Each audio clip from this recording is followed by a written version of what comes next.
In the dark and twisted world of crime, few names strike fear into the hearts of those who hear them. One such name is that of a man who terrorized California for over a decade, leaving behind a trail of horror and despair. Known as the Scorecard Killer, a moniker that alludes to the cryptic list of his victims found upon his arrest. Between 1972 and 1983, he brutally murdered at least 16 young men, leaving a chilling legacy that still haunts us to this day. But the true extent of his crimes may never be known, as he is suspected of many more. Welcome to Crime Scene Archives, where we will delve into the mind of one of America's most notorious serial killers, Randy Kraft. Ready to unlock the darkest secrets? Subscribe now and join us on a journey through the mysteries of true crime. Don't miss out. Hit that subscribe button.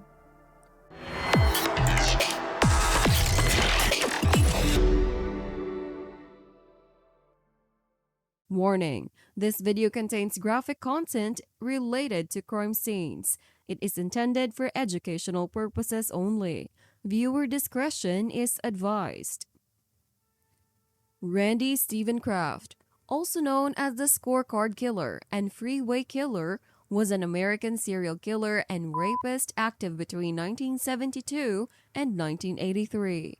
He committed the rape, torture, and murder of at least 16 young men in California, with suspicions of involvement in up to 51 other cases. In May 1989, he was convicted and is currently on death row at San Quentin State Prison.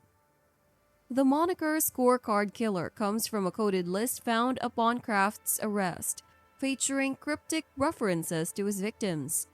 Another nickname, the Freeway Killer, stems from the fact that many of his victims' bodies were discovered near freeways.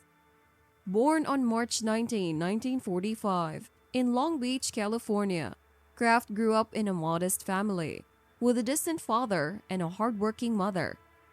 His childhood was marked by accidents, and he received affection from his sisters and mother. The Kraft family moved to Midway City in Orange County in 1948, actively participating in the local church. Randy excelled academically, attending accelerated classes in junior high and maintaining a positive reputation in high school. During adolescence, he developed an interest in politics, aspiring to become a U.S. senator.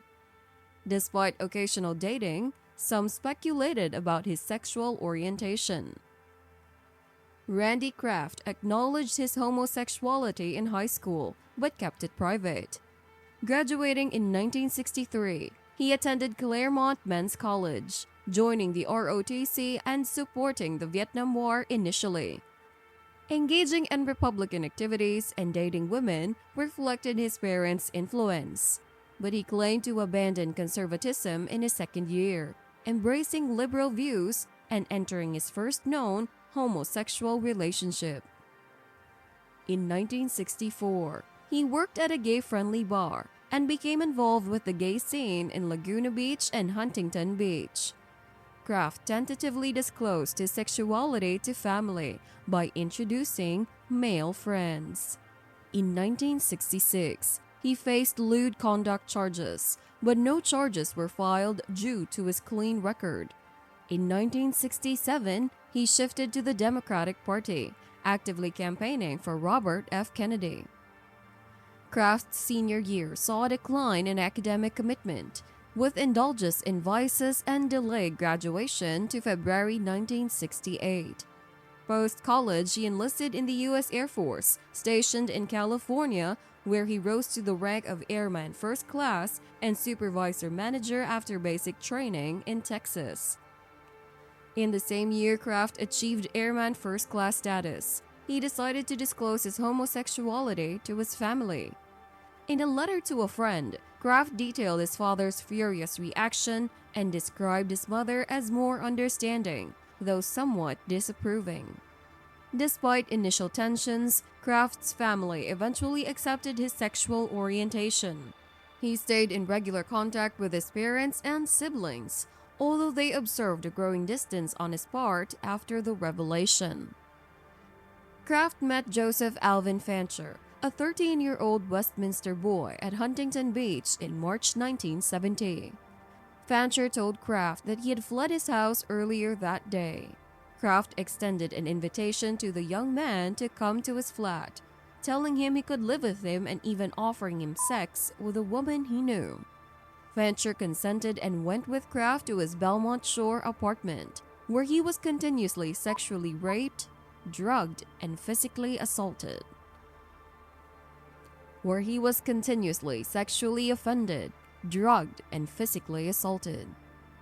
After Kraft departed to go to work, Fancher fled the residence a few hours later. A concerned bystander, drawn by Fancher's drugged-out and unkempt appearance, dialed 911. Fancher's medication ingestion necessitated a stomach pump. Fancher told police at the hospital that Kraft had beaten and given him drugs. Out of embarrassment and fear that no one would believe him, he did not tell the police or his parents that he had been sexually offended. With his roommate's help, Kraft's apartment was searched, but since Fancher had admitted to police that he had accepted the drugs willingly and that the search had been conducted without a warrant, no charges were brought. In 1971, Kraft started a new job as a forklift driver in Huntington Beach, following his military discharge 2 years prior. He pursued further education by enrolling at Long Beach State University, choosing education as his major to enhance career opportunities.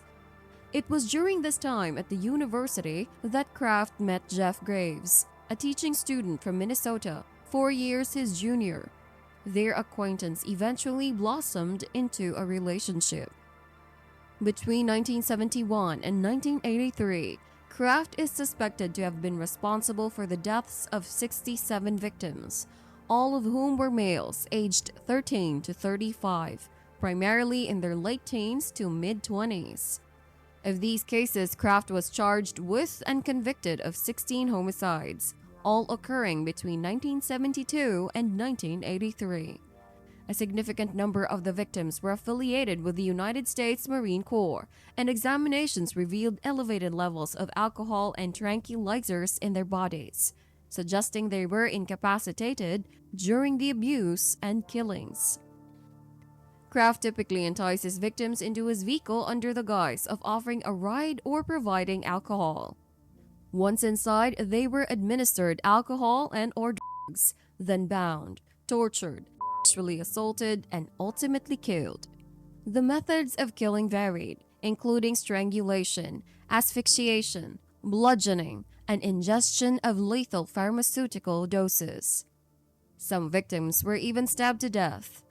The bodies were often disposed of, primarily alongside or in close proximity to various Southern California freeways. Evidence found at Kraft's residence indicated that several victims had been brought to his house before their murders. Many victims displayed burn injuries, particularly around the genitals, chest, and face, inflicted using a car cigarette lighter. Numerous individuals also exhibited severe blunt force trauma to the face and head. Instances of foreign objects being inserted into the victims' rectums were noted, and some had experienced emasculation or more extreme forms of mutilation and dismemberment. While the majority of Kraft's murders occurred in California, some victims were killed in Oregon. Additionally, 2 known victims were murdered in Michigan in December 1982. The initial suspected murder victim in the case was Wayne Joseph Duquette, a 30-year-old Long Beach resident and bartender at the gay establishment The Stable in nearby Sunset Beach. On October 5, 1971, police discovered Duquette's naked body near the Ortega Highway. He had been last seen alive on September 20, and decomposition had erased any visible indications of foul play. The cause of death was attributed to acute alcohol poisoning, as indicated by notably high blood alcohol level. In Kraft's journal, often referred to as his scorecard, the first entry mentions stable. These details led investigators to believe that Duquette may have been Kraft's inaugural murder victim. 15 months after the murder of Wayne Joseph Duquette, Kraft was implicated in the killing of a 20-year-old Marine named Edward Daniel Moore. Moore was last seen leaving the barracks at Camp Pendleton on December 24, 1972. His body was discovered beside the 405 freeway in Seal Beach on the early hours of December 26. Signs of abrasions on Moore's body suggested he had been pushed from a moving vehicle. An autopsy revealed that he had been bound at the wrists and ankles, beaten with a blunt instrument on the face, and subsequently strangled. Additionally, numerous bite marks were present on his body, and a sock had been forced into his rectum. 6 weeks later, on February 6, 1973, the body of an unidentified male, estimated to be between 17 and 25 years old, was found alongside the Terminal Island Freeway in Wilmington. This victim had been strangled with a ligature, and a sock had been inserted into his rectum. 2 months afterward, on April 14, the body of 17-year-old Kevin Clark Bailey was discovered beside a road in Huntington Beach. Bailey had been emasculated and sodomized before his murder. By July 28, 2 more victims had been murdered. An unidentified youth whose dismembered body was found in Wilmington on April 22, and 20-year-old Ronnie Jean Weeb, whose strangled body was discarded beside an on-ramp of the 405 freeway on July 30. Marks on Weeb's wrists and ankles suggested he had been bound and suspended from a device before his murder. Kraft was confirmed to have committed at least 1 more murder in 1973. The victim was 23-year-old bisexual art student Vincent Cruz Mestas, whose body was discovered in the San Bernardino Mountains on December 29. Similar to several prior victims, one of Mestas' socks had been forced into his rectum, and his hands had been severed from his body, never to be found. By November 1974, 5 more victims were found beside or close to major roadways in Southern California. 3 of these victims had been conclusively linked to the same killer. 2 of them, 20-year-old Malcolm Eugene Little and 19-year-old James Dale Reeves, were discovered beside a freeway with foreign objects inserted into their bodies.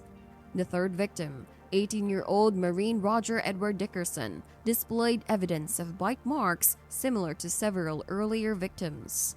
In 1975, Kraft committed a heinous crime on January 3 when he abducted and murdered 17-year-old high school student John Laras. The last known sighting of Laras was boarding a bus in Long Beach.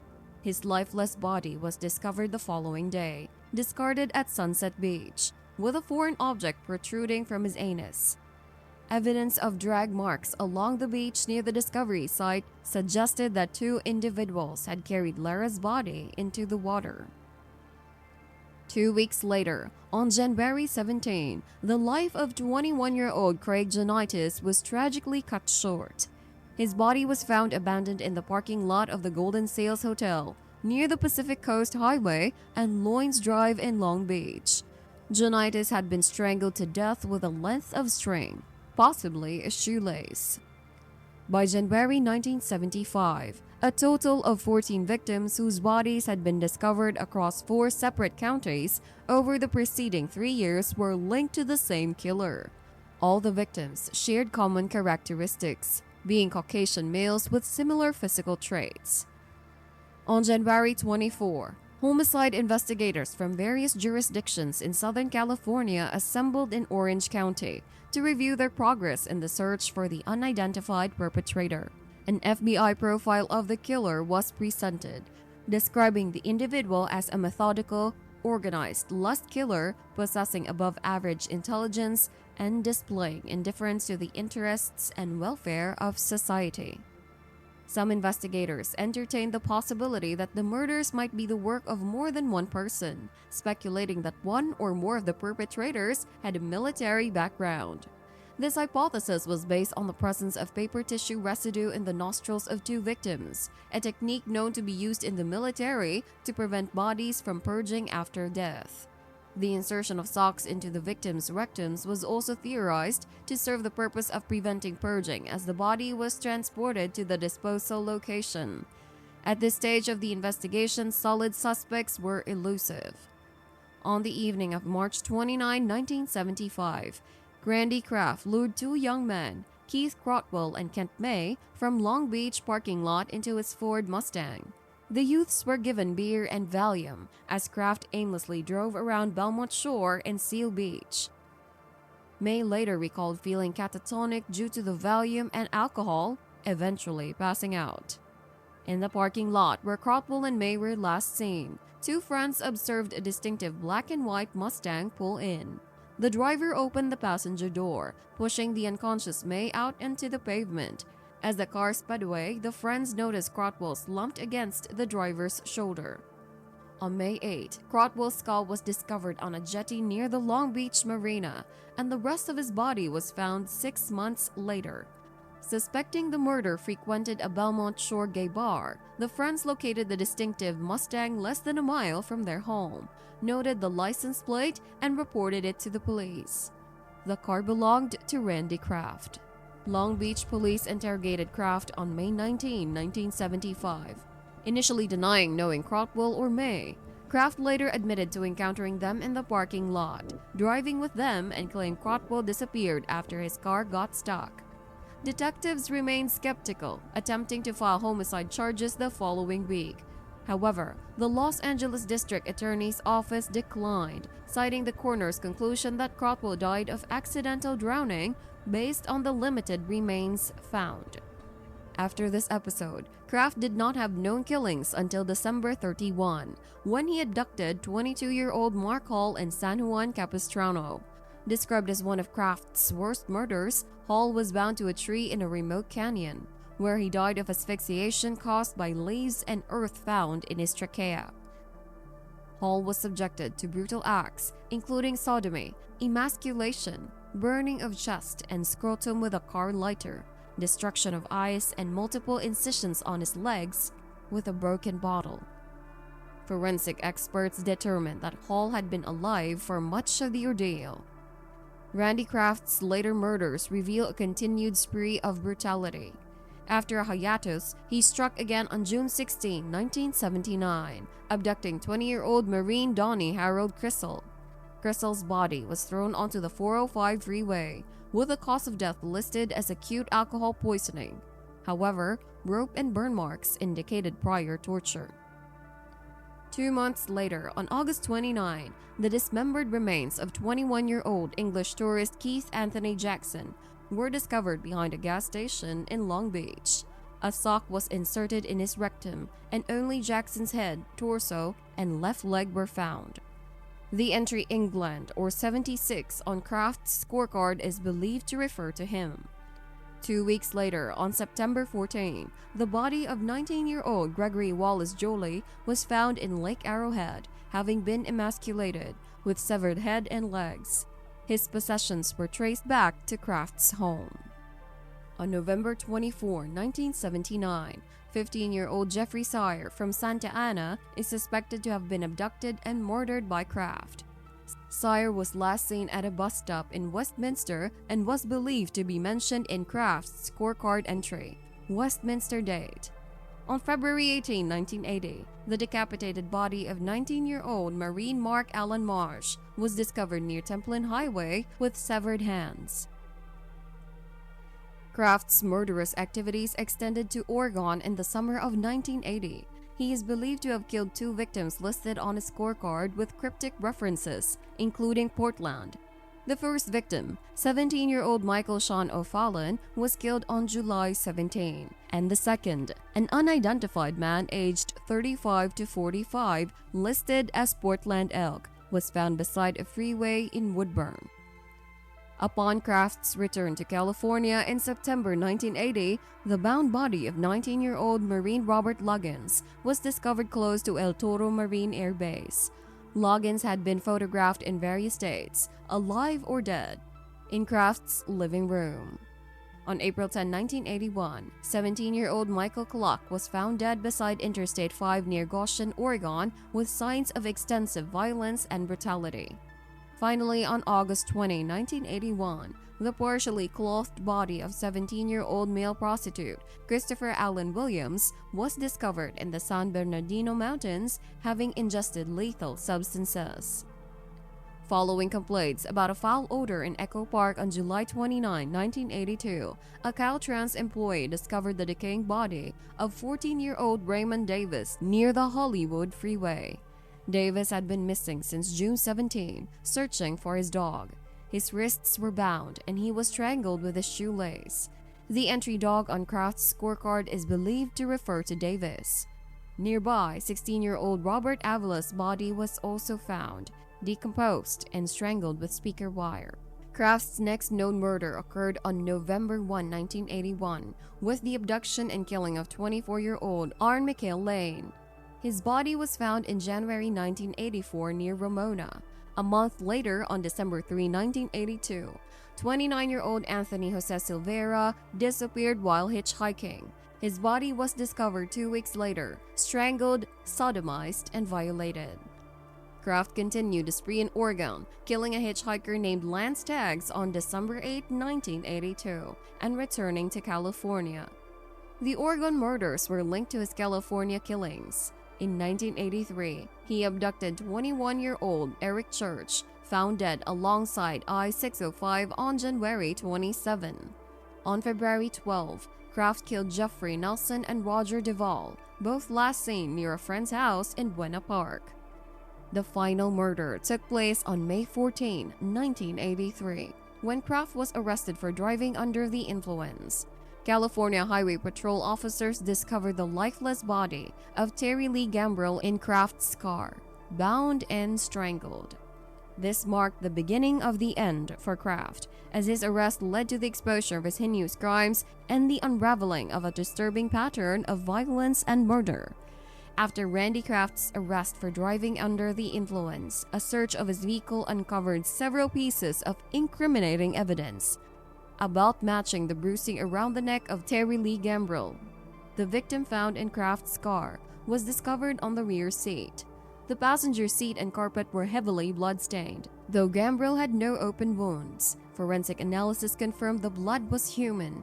Inside the trunk, investigators found an envelope with over 50 pornographic photographs of young men, many appearing to be asleep or dead. A search of Kraft's home revealed more evidence, including clothes and possessions of numerous young men murdered over the past decade. Fibers matching those found on one victim were discovered, and the couch in Kraft's living room matched the one in the incriminating car photographs. A roll of film contained images of victims Eric Church and Roger Duvall inside Kraft's car, with a visible ligature mark on Duvall's neck. The most significant discovery was a list of 61 coded notations found in the trunk of Kraft's car, believed to refer to each victim. The entries contained references to victims' names, torture or mutilation, and body dump locations. Some entries indicated double murders. Investigators believe that 2 convicted victims, Church and Gambrill, might not be on the scorecard due to the code's complexity. The scorecard potentially listed a minimum of 65 and possibly 67 victims. On May 16, 1983, Kraft was formally charged with the murder of Terry Lee Gambrill. By September, he faced additional charges for 15 more murders, along with counts of sodomy and emasculation, based on extensive evidence gathered by investigators. On August 11, 1989, Randy Kraft was sentenced to death by the jury. 3 months later, on November 29, Judge McCartan formally imposed the death sentence. This verdict was later upheld by the California Supreme Court on August 9, 2000. As of 2023, Randy Kraft remains on death row at San Quentin State Prison. Despite being convicted and sentenced for numerous homicides, he continues to deny responsibility for any of the crimes he was either convicted of or suspected of committing. As we conclude this bone-chilling journey through the darkness, remember to explore the other mysteries on our channel. If the horrifying tale of Randy Kraft left you craving more true crime stories, we've got an entire collection waiting for you. And for a parallel yet distinct nightmare, check out our previous video on Bill Suff, the man who unleashed terror upon Riverside, California, targeting women. If you find these tales as intriguing as they are unsettling, don't forget to like, share, and subscribe. Your support fuels our exploration into the darkest corners of human nature. Until the next ominous chapter, stay curious, stay vigilant, and stay tuned. The shadows hold many secrets, and we're here to uncover them together.